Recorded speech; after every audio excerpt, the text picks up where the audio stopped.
أعوذ بالله من الشيطان الرجيم. بسم الله الرحمن الرحيم. إن الذين آمنوا والذين هادوا والنصارى والصابئين من آمن بالله واليوم الآخر وعمل صالحا فلهم أجرهم عند ربهم ولا خوف عليهم ولا هم يحزنون. صدق الله العظيم.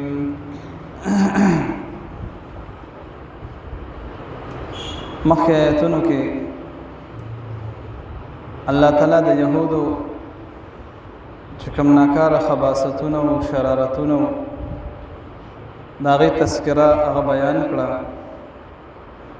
او شاته په نورو آیاتونو کې بیا هم را روانه ده د دوی چې کوم انبیا کرامو سره او د خپل دین متعلق چې د دوی کوم عناد او کوم ضد د هغې تذکره را روانه ده، او د الله تعالی د احکاماتو نه انکار او د انبیاء کرامو د قتلولو په وجه باندې الله تعالی په یهودو باندې د ذلت د محتاجۍ هغه ټاپه ولګوله. اوس په دې آیات کې الله تعالی د ذلت نه د وتو او د عزت په ژوند کې د داخلېدو هغه طریقه چې ګدن هغه ذکر کوي. یعنی مخکې آیاتونو کې خو د یهودو داسې اعمال ذکر شو چې د هغې په وجه باندې هغې باندې د ذلت او د محتاجۍ مهر ولګېد چې دی به ذلیله وي، خو بیا هم په ژوند کې که یو انسان نه کوتاهي وشي او د صحیح طور په سچه باندې توبه وباسي، الله تعالی به دته عفو وکړي. نو په دې آیات کې الله تعالی د ذلیل خلقو د ذلت نه د وتو او د عزت ژوند ته د داخلېدو هغه طریقه هغه ذکر کوي. لکه یو سړی دی که هغه ډېر ګناهګار شي، خدای دې مایوسه کېږي نه، دی د خپل عمل اصلاح وکړي، دی د خپل حالات درست کړي، او چې کوم دنه ګناهونه کوتاهیانې شوي دي د هغې د په هغې باندې د پښیمانه شي او صحیح د زړه نه الله ته توبه وباسي، الله به دته عفو او درګذر وکړي. کوم چې حقوق د بندګانو دي د هغې ادایګي دې وکړي، الله تعالی به د هغې توفیق دته په ژوند کې ورکړي. نو دا انسان به د ذلت او د رسوایۍ د ژوند نه راوځي، د عزت او دغه رنګې ښه ژوند ته به داخل شي. نو په دې کې خو ټارګټ یهود، نصارا او صابئین دي، خو مراد ترې هر هغه انسان دی چې هغه په دین اسلام کې نه د داخل پکار دی چې هغه په دین اسلام کې داخل شي، او که څوک دین اسلام کې داخل دی او دی د نافرمانۍ ژوند تیری، د ګناه ژوند تیری، نو دله پکار دا دی چې دی د ګناهونو نه توبه وباسي او صحیح د پیغمبر علیه السلام په متبعینو کې ځان داخل کړي او د خپل عمل اصلاح وکړي، د دنیا او د آخر خیر هغه حاصل کړي.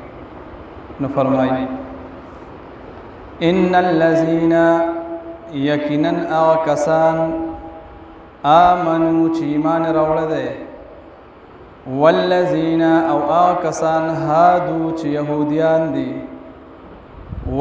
والنصارى او هغه کسان چې هغه نصارا دي، والصابئین او هغه کسان چې هغه صابئین دي. من آمن بالله، من هغه څوک په دې موجودو کې آمن بالله چې د ایمان راړي په الله باندې، والیوم الآخر او پر ورځ د آخرت باندې. اوس دې کې د یو څو ډلو تذکره بیان شوه، نو د هغې لږ وضاحت پکار دی. یو د آمنون مراد بعضی مفسرین فرمایي چې منافقین دي، چې دای په ژبه باندې د ایمان اقرار کړو خو په زړه کې ایمان نو، نو الله تعالی وایي چې د روسه پورې خو تاسو د نفاق ژوند تیر کو، د مرګ نه مخکې تاسو ته دا اجازت شته که چېرې تاسو توبه وباسئ نو ستاسو دا تیر شوي د منافقت دا ژوند کې چې څومره کوتاهي شوي دا به خدای تاسو ته معاف کړي. نو ان الذین یقینا هغه کسان آمنو چې دی ایمان راوړی دی لسانن په ژبه باندې خو اقرار یې په زړه کې نشته، یعنی مراد ترنه منافقین دي یا دا ټول ته مراد دي یهود او نصارا صابئین. دی کچر ایمان راړه په نبی علیہ السلام باندې، په الله باندې، په ورځ د آخرت باندې، یعنی دی وایي چې موږ خو اهل کتاب یو، موږ په موسی علیہ السلام ایمان راوړی دی، نصارا وایي موږ په عیسی علیہ السلام ایمان راوړی دی. الله تعالی وایي که دی په الله باندې په ورځ د آخرت باندې ایمان راړو او د خپل عمل اصلاح وکړه نو دا تیر کوتاهیانې به ورته الله معاف کړي. چې کله په اسلام کې انسان داخل شي نو د هغې دا خاصیت دی چې د اسلام نه مخکې چې کوم ژوند کې دنه څومره کوتاهیانې شوي دي الله هغه معاف کوي. ځکه الاسلام یهدم ما کان قبله، اسلام دا یو داسې دین دی چې د دې نه مخکې تا په کم دین کې وخت تیر کړی دی، څومره کوتاهیانې تا نه شوي دي د اسلام په راوړو په وجه باندې الله تعالی هغه هر څه تا ته معاف کوي. که یهودیت کې د خپل ژوند تیر کړی دی، که عیسائیت کې د تیر کړی دی، که مجوسیت کې د تیر کړی دی او که بت مت کې د تیر کړی دی، الله تعالی به دا هر څه تا ته معاف کړي. بت پرستی به درته معاف کړي چې توبه وباسې. ځکه 5 قسمه دین دی په دنیا کې، 5 قسمه دین دی. په دې کې یو دین هغه دین رحمانی دی او 4 دینونه دا دین شیطانی دی. دین رحمانی دین اسلام دی، د پیغمبر علیہ السلام باندې ایمان راړل، لکه اسلام کې یو سړی داخل شي دا دین اسلامی دی او دا دین رحمانی دی. او یو دین یهودی دی یعنی دین یهودیت، او یو دین نصرانیت، او یو دین صابیت دی، صابیین دا غي وضاحت وشي چې دا کم خلق دي. او یو دین چې د مشرکینو چې هغه د بت پرستای یعنی صابیین هغه خلق دي چې دای به د ستورو عبادت کو، او یو دین د مشرکین مکه او چې هغه به د بتانو عبادت کو. اوس هغه هم ځان ته یعنی حق وای چې موږ په حق باندې یو او پیغمبر اسلام ته او د هغه ملګرو ته نعوذ بالله د بتلان نسبت کولو چې ګوره دی اوس راغلی دی یو نوی دین اختیار کړی دی او زمونږ د پلارانو چې کومه طریقه وه د بت پرستۍ د هغې رد کوي، د هغې مخالفت کوي او د هغې نه خلک منع کوي، نو هغوی به هم ځان ته حق وي. نصاراو به هم ځان ته حق وي چې دین عیسايي دا حق دی، هغه خو حق هو، خو چې کله دین اسلام راغی بس دا ټول څیزونه چې کوم نن هغه منسوخ شو. یهودیانو چې کوم نن د هغوی یو غلطه شبه ده، یو غلطه پروپیګنډه ده. یهودیان دا پروپیګنډه ده، هغوی وایي چې کوم انسان یهودي دی او په دین یهودیت باندې مړ شو بس دا انسان کامیاب دی او دی به هرګز د جهنم اور دا نه مسخ کوي او دی به جنت ته ځي. انو بیا مخکې ول الله تعالی جوابونه ورکوي چې ولې تاسو د جنت ټیکهداران یئ او چې تاسو وایئ چې مونږ به جنت ته ځو نو بیا په دنیا کې څه کوي؟ به د مرګ تمنا وکوي که نه؟ د مرګ تمنا وکوي چې بس خدای در باندې مرګ راولي به جنت ته به هم داخل کړي. نو هغه ځای کې خدای بیا د مرګ تمنا نه کوي بلکې الله تعالی د دی د ژوند هیرس ذکر کوي. که دی کې هر یو تا 1000 کاله عمر میلاو شي نو بیا به هم دی دا تمنا کوي که دا ژوند مې لږ نور زیات شه خبئ. نو دین نصرانیت هغه هم منسوخ دی، دین یهودیت هغه هم منسوخ دی، او دین د صابیانو یعنی صابیین چې کوم دي صحابه نه صابیین کواکب پرست یعنی د ستورو عبادت کوونکي هغه هم چې باطل پرستی، او یو دین د مشرکینو د بت پرستو هغه هم چې کوم نو یعنی دین شیطانی دی. نو دا 4 قسمه دینونه چې دا هغه ټیم رایجو او په دې باندې چې د خلکو عمل کولو د هر یو خپل ځان نه ډله وه. نو دا 4 دینونه دا دین شیطانی دي. بس شیطان چې کوم نو بت پرستو ته د بتانو عبادت خسته کړو، یهودیانو ته خپل دغه خسته کړو، عیسایانو ته خپل، او کواکب پرست صوابیین ته خپل دین چې کوم هغه خسته کړو او د حق په منځ کې یو رکاوټ وته جوړ کړو او یو دین رحمانی دی چې هغه دین اسلام دی. نو الله تعالی دې کې په دې ټولو دینونو باندې رد کوي چې تاسو دا ټول شیطانی دینونه چې ځان نم خود ساخته جوړ کړي دي دا پرېږدئ او دین اسلام ته داخل شئ، په الله او فرض د آخرت باندې ایمان راړئ، تاسو به کامیاب شئ. نو د ذلت نه به راوځئ او د عزت ژوند کې به ور داخل شئ. د ذلت نه د راوتو او د عزت ژوند کې د داخلېدو هغه طریقه هغه الله تعالی بیانوي. انو دې ځای کې د آمنون مراد یا خو چې د منافقین دي چې په نبی اسلام باندې ایمان د زړه نه نه راوړي، صرف اقرار لسانی کوي او ځان داخل کړي د مسلمانانو په زمره کې په ټولګي کې. او هادون مراد چې کوم يهوديان دي او د ونصارا نه مراد نصارا دي او د صوابیین نه مراد په دې کې مختلف اقوال دي. قتاده عبد الله ابن عباس حسن بصری رحمه الله دی فرمایي چې صوابیین چې کوم د داوود علیه السلام متبعین او دای دا غي دین یعنی زبور هغه خپل یعنی رهنما او کتاب غنو آسمانی کتاب بیا ورو دای چې کومنو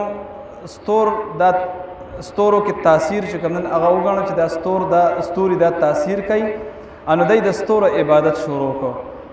امام رازی رحمت الله علیه چې دا پکې د ټول نه خط توجیدا چې دا کواکب پرستو د ستورو عبادت کوونکو بس دای به عبادت چې کولو نو ستورو عبادت په کو یعنی هغه طرف ته عبادت کې مخکو او هغه خپل سمت او قبله ګرځوله.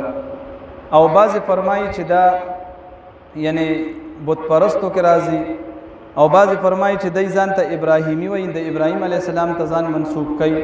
خو بهرحال یو باطل فرقه ده او د ستورو عبادت کوونکي او د ستورو به عبادت کولو نو دای ته صوابیین وي. په هغه وخت کې دغه فرقه وه، اوس پکې دهریان او دا نور چې کومنه قسمه ډلې راوتی دي چې د دین اسلام یعنی مخالف ډلې دي.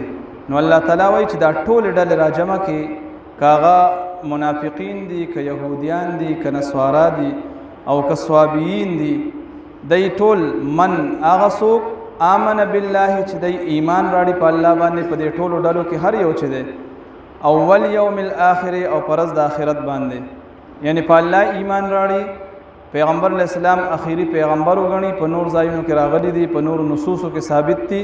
کدی دا کې من آمن بالله ده اول یوم الاخر دو سيزونه ذکر دي.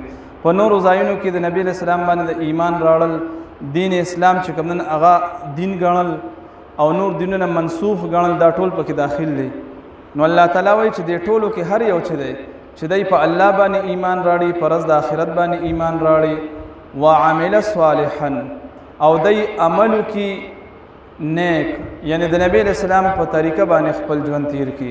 یعنی يهوديان کدي نو غیب په خپل طریقه باندې چې کومنو عمل نه کوي، یعنی په خپل طریقه باندې عبادت نه کوي.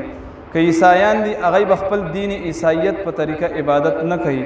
که صوابیین دي غیب هم چې کومن دستور عبادت نه کوي، بلکې د ټولو کچره ایمان راړ په الله باندې، پرز د آخرت باندې، وعمل صالحا او د خپل عمل چې کومن د نبی اسلام په طریقه راوستو، وعمل عملا بمحمد صلی الله علیه و آله وسلم کچره دای عمل کو په عمل د نبی اسلام باندې ان د نبی اسلام په طریقه باندې دای کامیاب دي.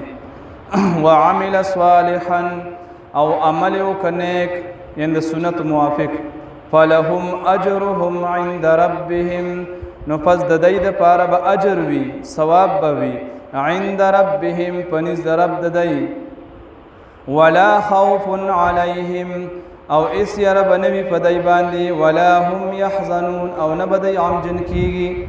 الله تعالی وای چې نه په دای باندې سخوف وی، یعنی پراتلونکو حالات باندې بدای یریږم نه، یعنی د قیامت پر ورځ باندې چې څومره خوفناک حالات وی چې کوم مؤمن کامل صالح مؤمن وی د بخ مطمئن وی د باندې اس یره نوی.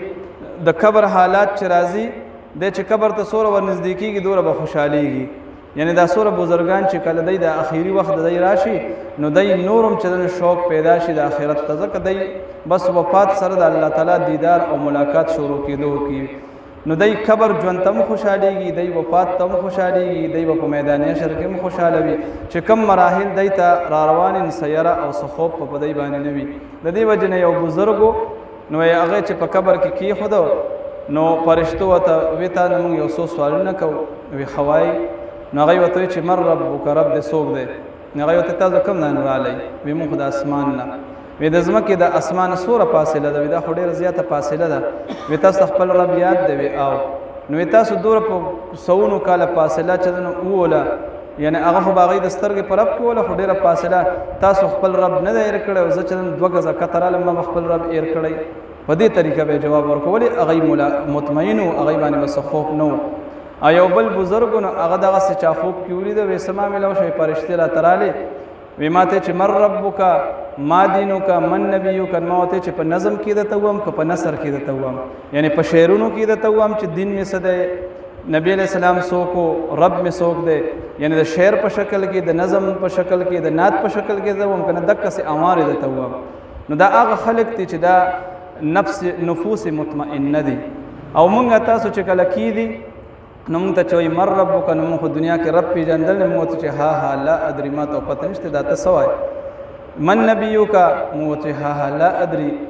او ما دینک، نو جواب به زمونږ دغه وایي چې ها لا ادري، ما ته پته نشته، ځکه دنیا کې خو ما دین نه دی زده کړی او نبی علیہ السلام په طریقه ما ژوند نه دی تېر کړی او دک رنګ ما په دنیا کې رب پیژندل نه ده. نو زه به تا ته څنګه جواب در کوم چې رب مې څوک دی؟